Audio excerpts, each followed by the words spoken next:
alunos, tudo bem com vocês? O meu nome é Yáscara Campos, vocês já me conhecem e hoje nós estaremos vendo na aula de História um conteúdo muito legal que é a pré-história.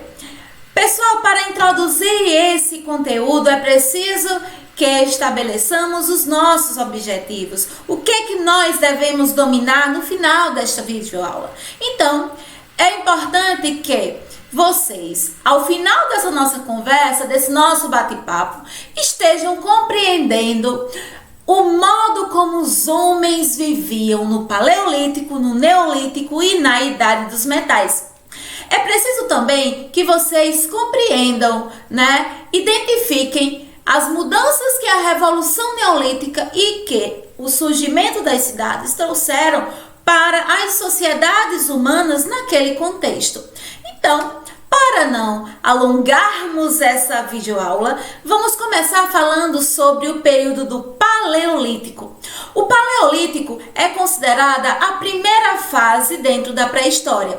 Foi um momento onde, de fato, os homens eles começaram a produzir vários tipos de instrumentos e esses instrumentos eles eram feitos exatamente com a pedra, com pedras lascadas, ou seja, eram pedras que de uma certa forma elas não tinham nenhum acabamento, eram pedras como nós podemos observar nesta daqui, que eram pedras pontiagudas. Então, como esses homens eles eram caçadores, como esses homens eles precisavam muitas vezes buscar esses alimentos, eles utilizavam as pedras e os instrumentos produzidos com elas, certo? Para, de fato, desenvolverem as várias atividades que eles realizavam. E aí, pessoal, professora, você poderia me perguntar, qual foi o momento em que esse Paleolítico ele surgiu? Até quando que ele durou? Então, nós podemos dizer que o Paleolítico ele durou do aparecimento dos primeiros seres humanos até o momento onde surge, onde se desenvolve a agricultura. E aí, esse termo Paleolítico vem de pedra antiga, de pedra velha. E por quê? Como eu disse, eram pedras que não tinham nenhum tipo de acabamento, eram lascas de pedras, onde eles pegavam, eles amarravam na madeira e ali eles produziam seus instrumentos para a caça, por exemplo. Então, a vida no Paleolítico era marcada pela seguinte forma de sobrevivência.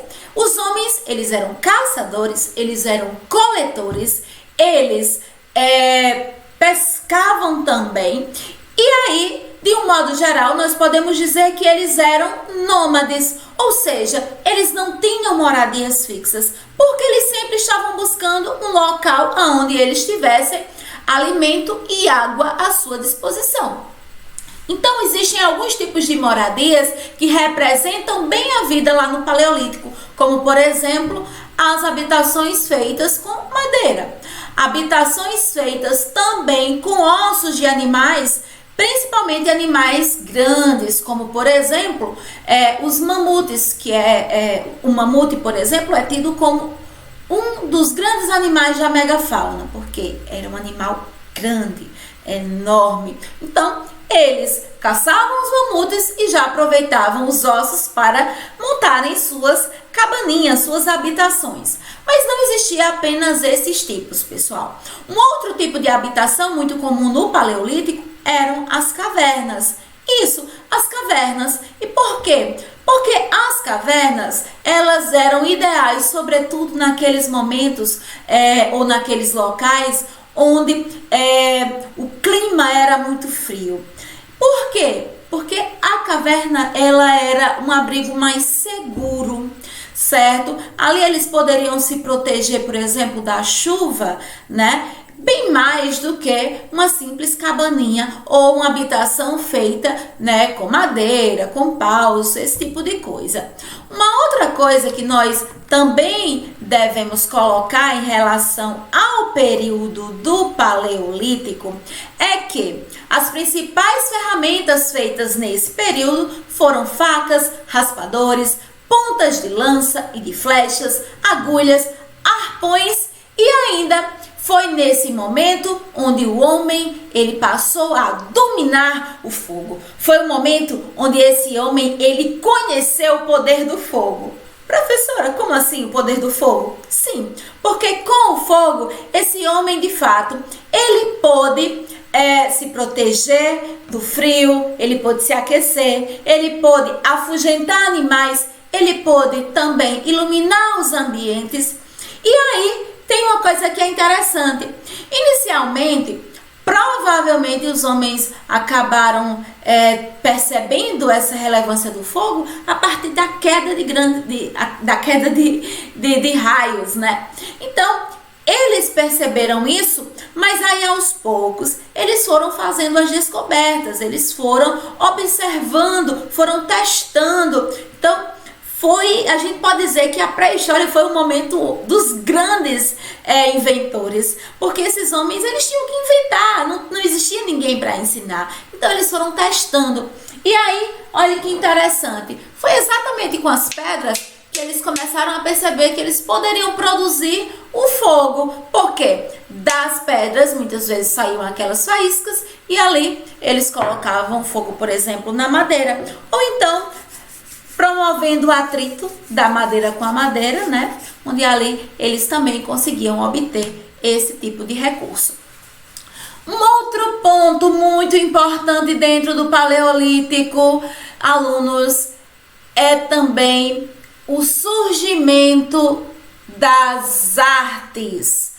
Professora, já existiam artistas naquela época? Já sim. Foi exatamente no Paleolítico que surgiu um tipo de arte que encantou e que continua encantando, né, historiadores do mundo inteiro. Historiadores, estudantes, enfim. Por quê?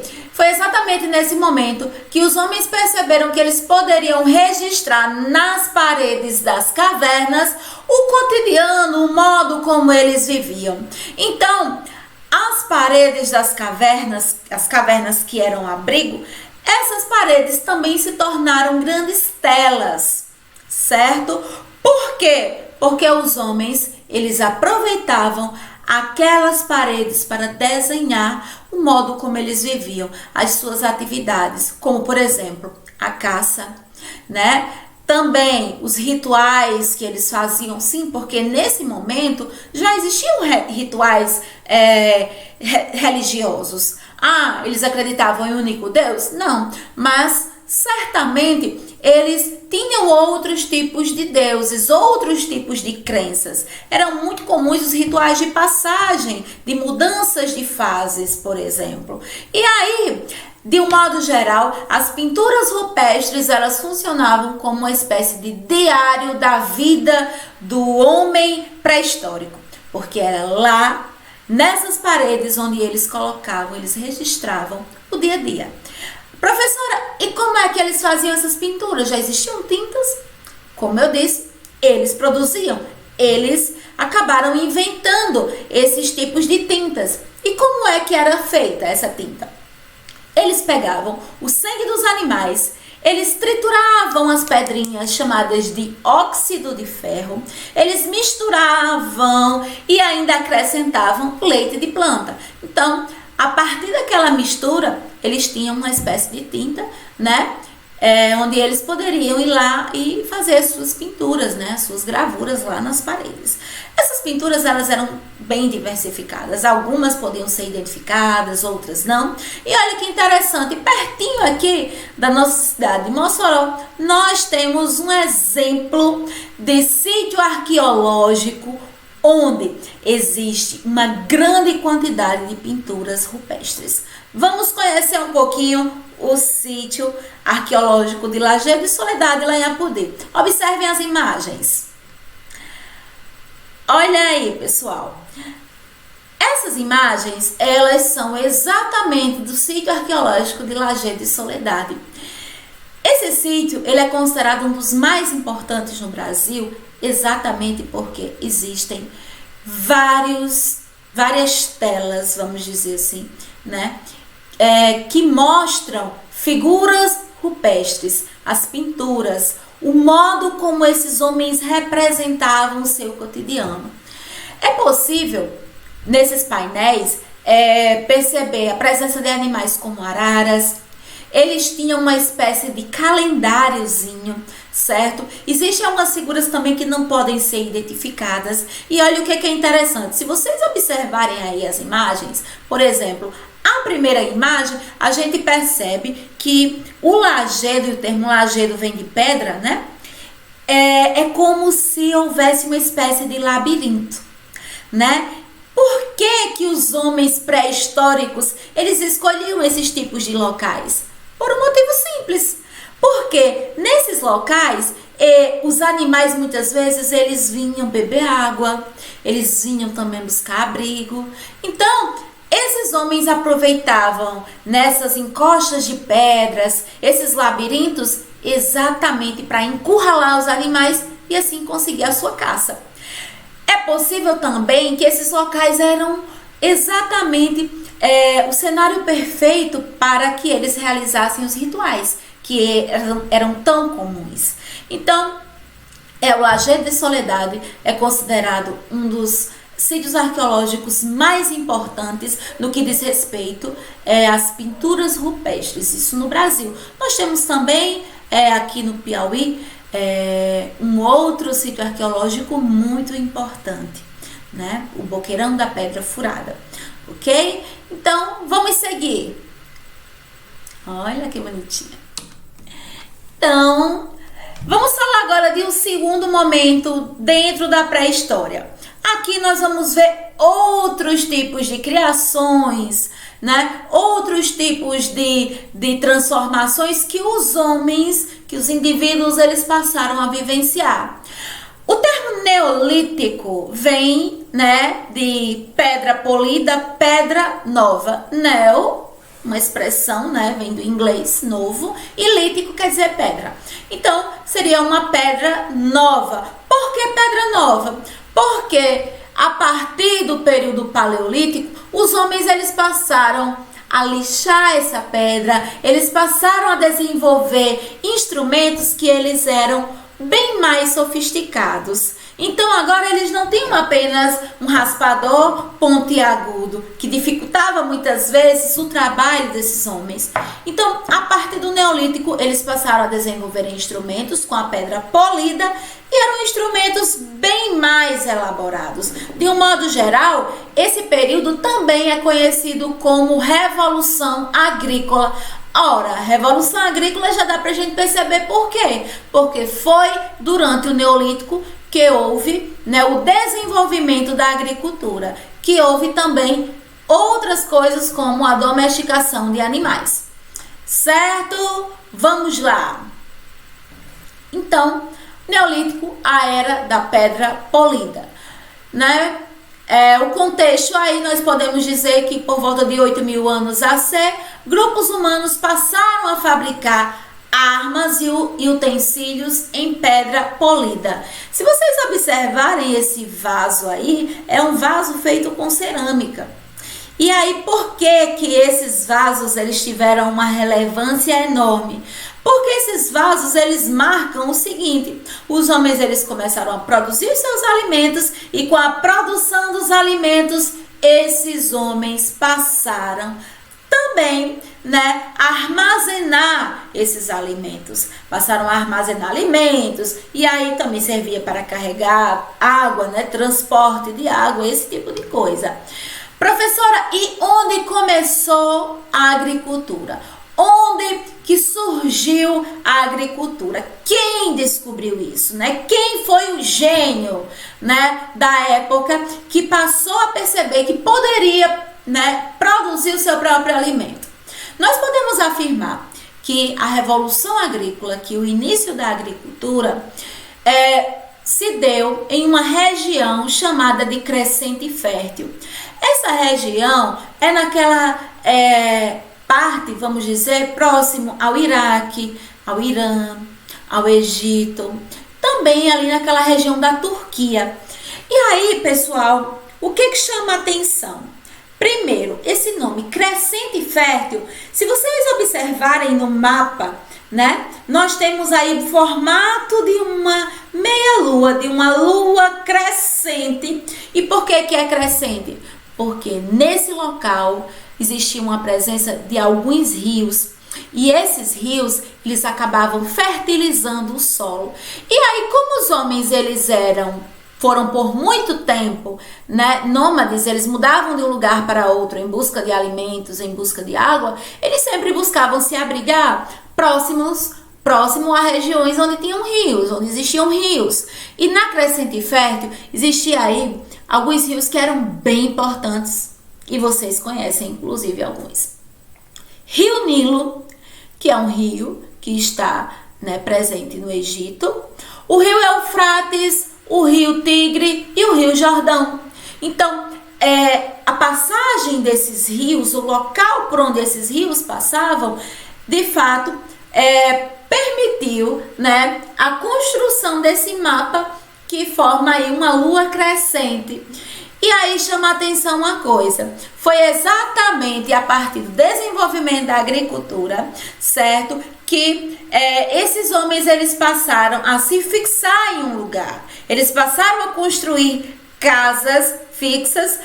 Inicialmente eles poderiam até mudar, porque você planta, mas você tem que esperar colher. Mas de um modo geral, o que eles faziam? Eles tinham suas casas fixas. Agora, essas casas muitas vezes feitas com adobe, que era uma espécie de argila, com madeira. Então eram casas, né, de fato, com uma estrutura maior em relação às casas do período do Paleolítico. Outra coisa é que, provavelmente, quem fez a descoberta da agricultura foram as mulheres. Sim, as mulheres. Sabe por quê? Porque as mulheres, elas eram responsáveis pela coleta. Então, à medida que elas iam coletando frutos silvestres, passando, as sementes caíam, e aí elas foram se tocando. Opa! Quer dizer que caiu a sementinha, surge algo novo. Então, a partir dessa observação, a partir dessa sacada, essas mulheres, né, e claro, juntamente com os homens, eles passaram a perceber que era possível produzir os seus alimentos. Claro que isso teve um impacto posteriormente, porque, como vocês vão ver lá no material de vocês, no próprio livro, ele diz que, por exemplo, essa agricultura que surgiu inicialmente nessas regiões, ela também ela começou a se expandir para a China, para a Índia, para a América também, certo? Então, esses homens que plantavam trigo, que plantavam arroz na América, pimentões, abacates, batatas, milho. Então, qual foi o grande impacto? O impacto, pessoal, é que esses homens, eles plantavam e depois eles acabavam, muitas vezes, devastando regiões que antes eram savanas ou mesmo regiões de florestas mesmo. Então, isso aí é um ponto importante, tá? Porque esses homens, eles passaram a produzir os alimentos, eles passaram com isso, né, a produzir excedente e sobra, mas também teve um aspecto negativo, que foi essa questão, né, da devastação mesmo. E aí, quais foram as mudanças que ocorreram no Neolítico? Os homens se tornaram mais sedentários, surgiram as chamadas aldeias agrícolas, a população aumentou, surgiu a necessidade de uma defesa territorial. Por que defesa territorial? É a defesa, de fato, do território. Então, quer dizer que eu planto e eu vou deixar fulano vir lá, pegar tudo? Eu vou deixar outro grupo vir invadir, né, determinado local onde a minha família ou o meu grupo está? Então, tudo isso passou a acontecer, sem falar que foi também nesse momento que houve a domesticação de animais. Quais animais, professora? Cabras, ovelhas, inicialmente, né? Então, tudo isso vocês precisam estar lembrando, ok? Então, é preciso lembrar que a agricultura, ela surge nesse momento, certo? E ela não ficou presa a apenas uma região. Se ela surge na Crescente Fértil, ela vai se expandir para outros lugares. como foi o caso da Índia, da China, voltando também à questão da América. Claro, em períodos diferentes. E uma coisa chama atenção. Em todos esses locais, a gente vai sempre perceber a presença de rios. Na região da Mesopotâmia, como eu disse, Rio Nilo, Rio Tigre, Rio Eufrates, Rio Jordão. Na região, por exemplo, da China, os rios azul e amarelo, né? Rio Huanghe, como eles dizem. Então, lá na Índia, da mesma forma, então eles sempre buscavam estar próximo a regiões onde existiam água, porque lá existia água, existia alimento e aí eles conseguiam sobreviver. Professora, e a idade dos metais? Ela ficou marcada pelo quê? Ora, pessoal, a idade dos metais foi o momento onde nós vamos ter uma revolução tecnológica. Por que revolução tecnológica? Porque foi o momento onde os homens, de fato, eles passaram a produzir instrumentos a partir, né, do metal. Que metal? Bronze, ferro, cobre, ok? E isso se deu por volta, né, de 7.000 anos atrás. Ok? Então, cobre, bronze e ferro. Esses foram os primeiros tipos de metais que foram utilizados dentro desse processo de fabricação, que era, na verdade, um instrumento bem mais resistente. Não tem como comparar um instrumento feito à base de ferro com, por exemplo, uma machadinha feita com pedra e madeira, por exemplo. Então, aqui nós vamos ter instrumentos bem mais elaborados, ok? Vamos seguir aqui alguns exemplos, né?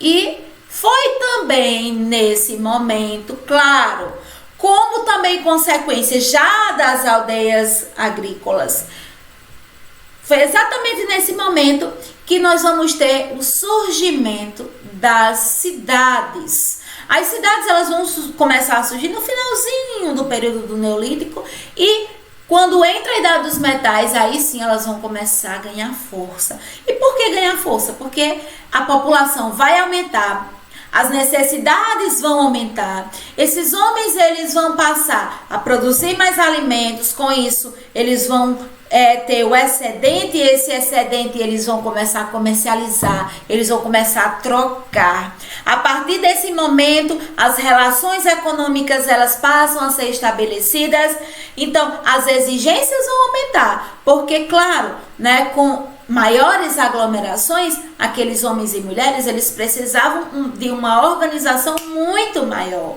Como assim? Eles precisavam de líderes, eles precisavam de leis, eles precisavam fazer a divisão de tarefas, eles precisavam organizar a sociedade em grupos, porque cada um passava a ter a sua função. Existia o sacerdote, existiam espécies de exércitos, né, que eram os guerreiros. Passavam a existir vários tipos de funções nesses ambientes. E aí a gente precisa compreender, professora, e quais foram as primeiras cidades? Aí vai depender muito da região, né?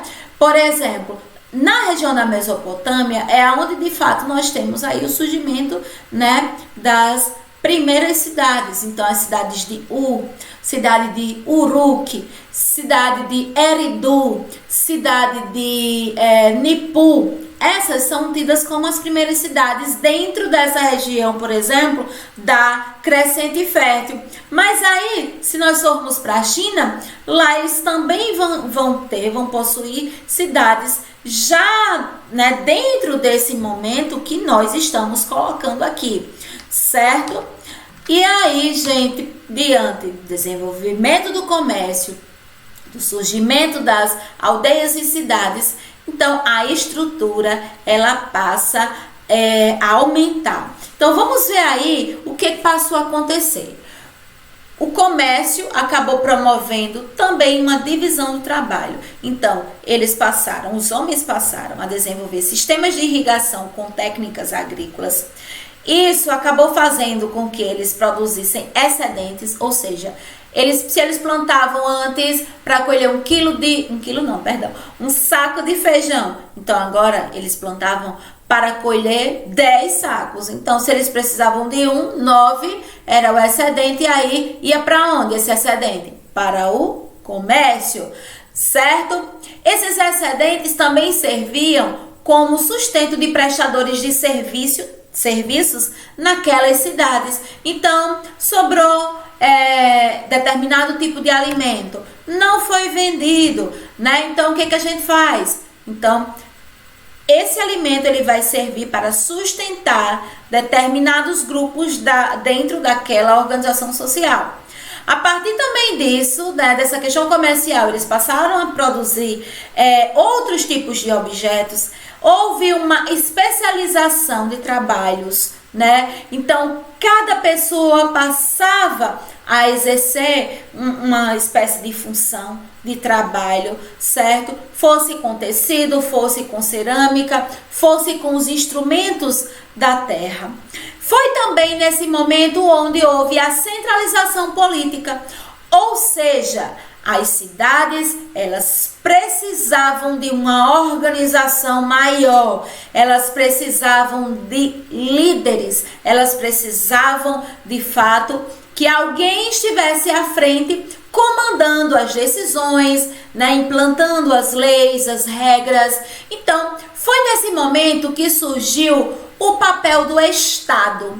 O que era o Estado? O Estado, de fato, era responsável pelo governo, pela questão política, certo? E aí, olha o que diz nesse slide. A família da aldeia mais poderosa assumiu o controle da produção de alimentos e da construção de obras públicas.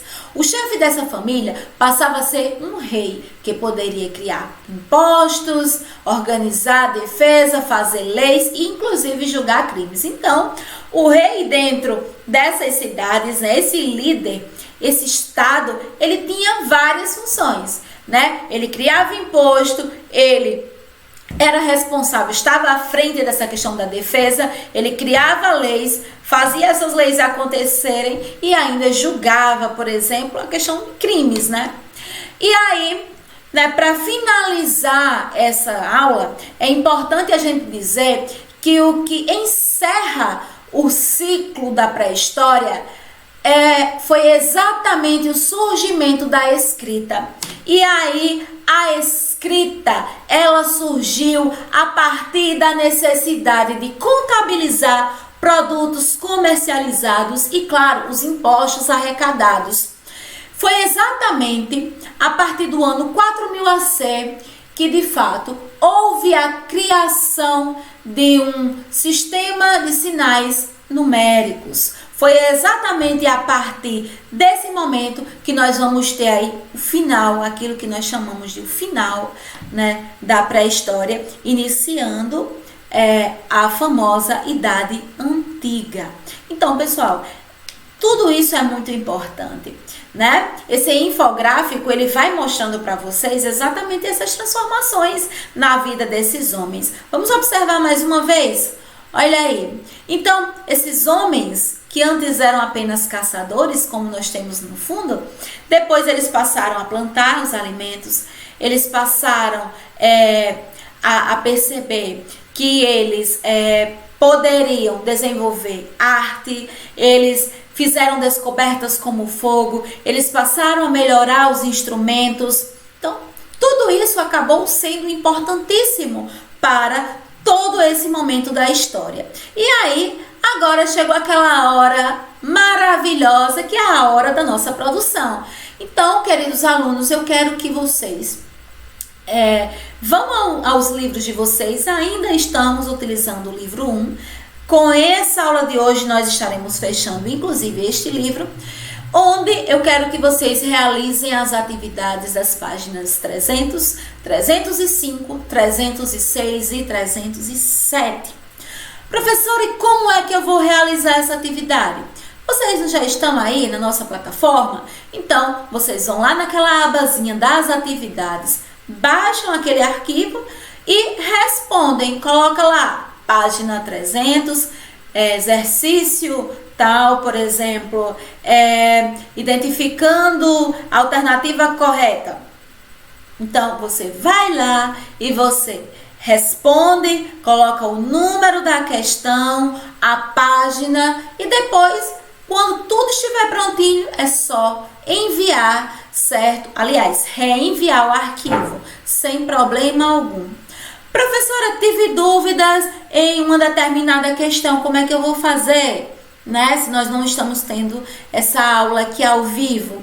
É simples. Deixem lá a sua dúvida, você pode inclusive enviar no próprio documento, né? Na própria atividade. Professora, gostaria que você me esclarecesse a questão tal, gostaria que você voltasse no conteúdo, ou mesmo vocês podem também voltar, se for o caso aqui, né? Porque o legal da aula gravada é isso, porque você pode voltar quantas vezes você achar necessário, ok? Então, é simples, vai lá na aba das atividades, baixa o arquivo, responde as questões, me reenvia. E aí, eu ainda vou dar um presente para vocês, que é uma dica maravilhosa de um filme.